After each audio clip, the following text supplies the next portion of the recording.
자, 재밌게 잘 봤나요? 옛날 생각이 좀 나죠? 이 영상에서는 누구에게나 장점은 있다 라는 것이 주제였는데요. 자, 그렇다면 나의 장점은 무엇일까?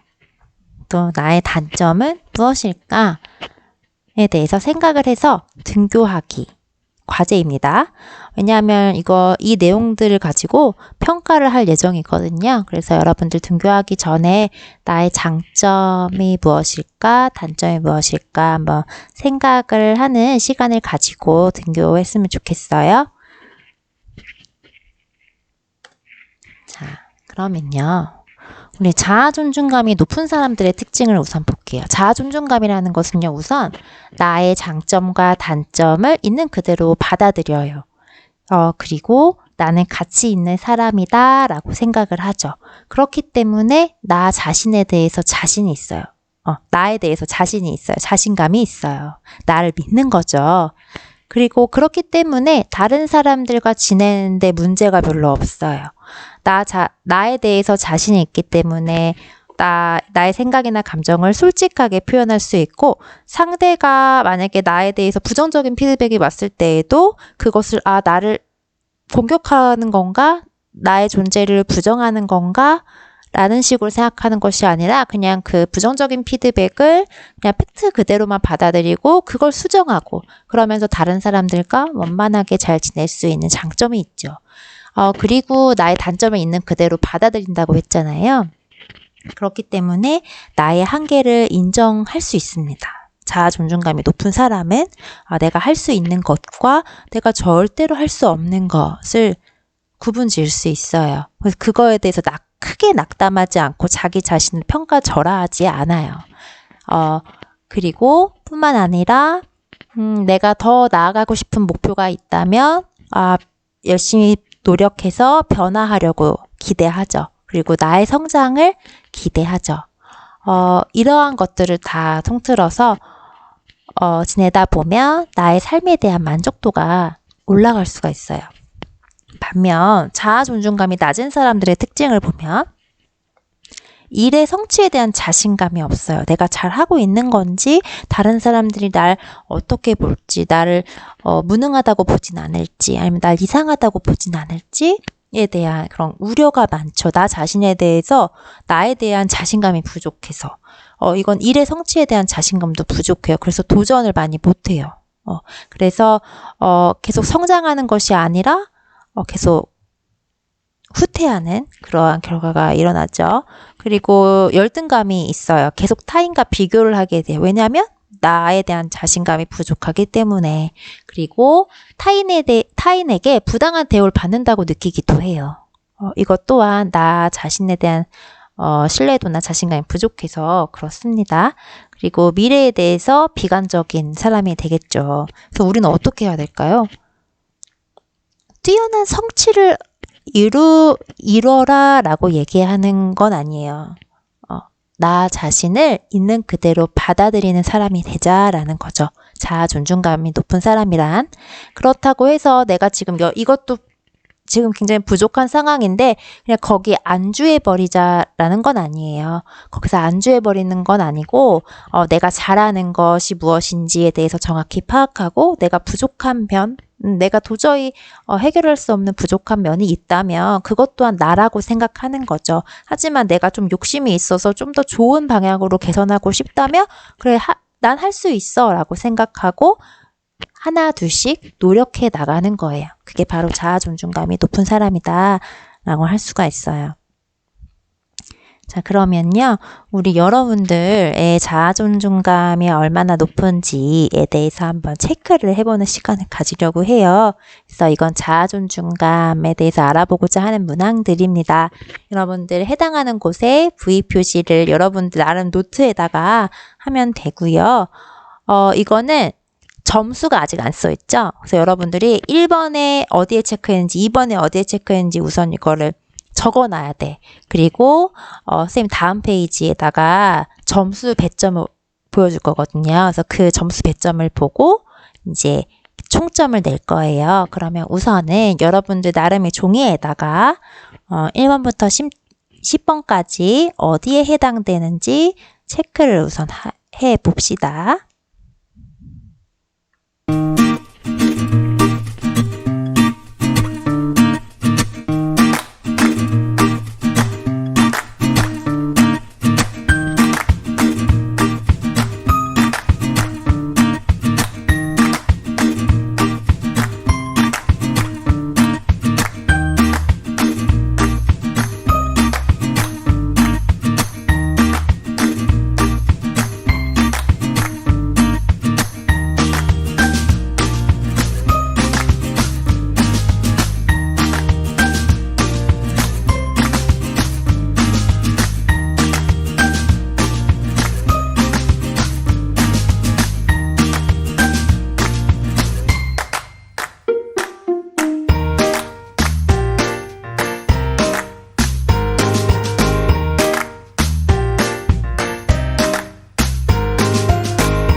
체크를 했겠죠? 그러면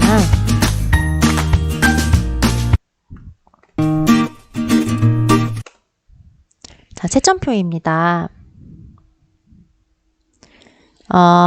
문항번호가 3번, 5번, 8번, 9번, 10번의 경우에는 매우 그렇다가 1점, 그 다음에 전혀 그렇지 않다가 5점, 100점이에요. 그 다음에 반대로 문항번호 1번, 2번, 4번, 6번, 7번에서는 매우 그렇다가 5점, 전혀 그렇지 않다가 1점입니다.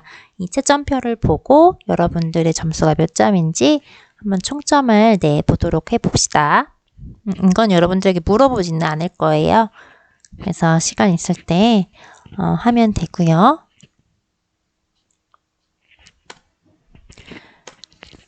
자, 긍정적인 자아 정체감과 자아 존중감을 가지려면 어떻게 해야 될지에 대해서 한번 볼게요.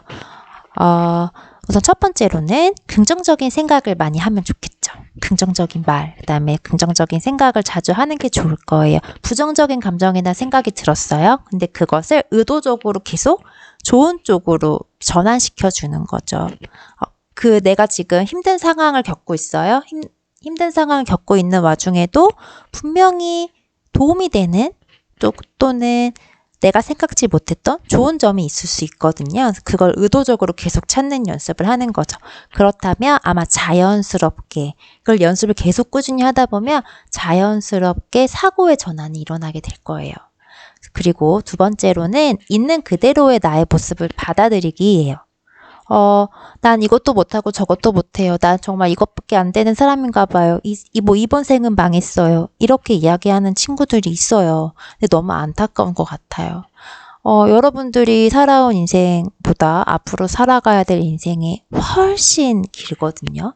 그런데 여러분들의 그러한 지금 이런 짧은 시간의 경험들로 여러분들의 인생을 그렇게 재단하는 것은 너무 안타깝더라고요. 여러분들은 무한한 잠재력을 가지고 있어요. 그런데 그 잠재력이 아직 표현되지 않았고 여러분들이 아직 모르는 것 뿐이거든요. 그런데 여기서 중요한 것은 잠재력은 누구나 다 갖고 있어요. 근데 그 잠재력을 발현시키는 것, 실현시키는 것은 나에게만 달려 있거든요. 그래서 여러분들 좀 자신감을 가지고 나를 바라봤으면 좋겠다 하는 거예요.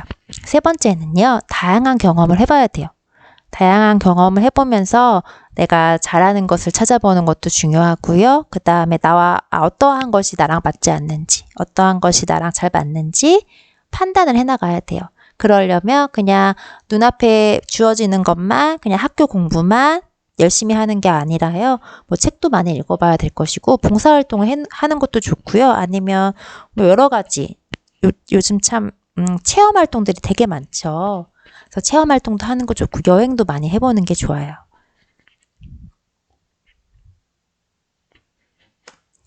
자, 다른 사람을 위해 봉사활동하는 것도 긍정적인 자아 존중감을 만드는데 참 도움이 됩니다.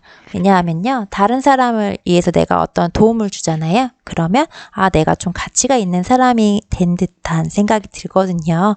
나도 누군가에게 도움이 되는 쓸모가 있는 사람인 거잖아요. 그래서 다른 사람을 위해 봉사활동을 하는 거, 그냥 단순히 쓰레기를 줍더라도 다른 사람을 위해서 봉사를 하는 거죠. 다른 사람이 깨끗한 환경 속에서 생활할 수 있도록. 그 다음에 주변에서 긍정적인 지지를 받는 것도 되게 중요합니다.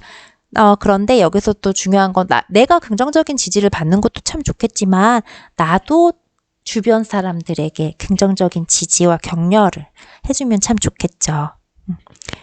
선한 영향력은 널리 퍼지기 마련이니까요. 그래서 여러분들 오늘 수업을 이제 마무리하려고 해요. 자아존중감, 자아정체감에 대해서 수업을 했었는데요. 이것은 여러분들 인생에 참 중요한 자산이 될 거예요. 그래서 여러분들 공부를 열심히 하는 것도 중요하지만 나에 대해서 나는 어떠한 사람인가, 나는 어떠한 삶을 살고 싶은가에 대한 고민을 끊임없이 하면서 지냈으면 좋겠어요. 그게 아마 여러분들을 참 멋지고 단단하게 만들어 줄 거예요.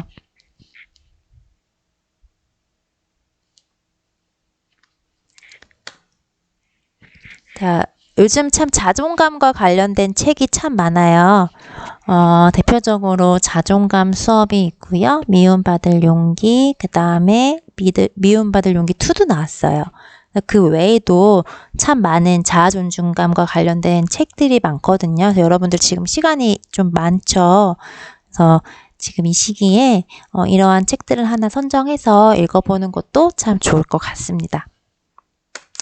자, 오늘의 과제입니다. 내가 좋아하는 친구, 나를 힘들게 하는 친구를 2가지씩 적어서 제출하기예요. 이거는 청소년기의 또래 관계 수업을 대신 해서 진행할 거고요. 등교 계약했을 때 선생님이 화면을 통해서 공유를 할 예정입니다. 그래서 신경 써서 제출해 주길 바래요.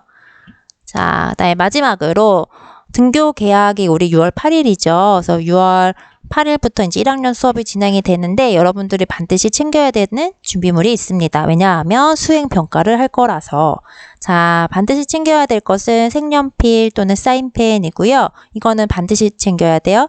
그다음에 가위나 풀이 있으면 좋아요. 없으면은 뭐 할 수는 없지만 가위나 풀도 가지고 올 수 있으면 가지고 오세요. 자, 그러면 오늘 수업은 여기까지 하고요. 우리 등교 계약하고 만납시다. 수고하셨습니다.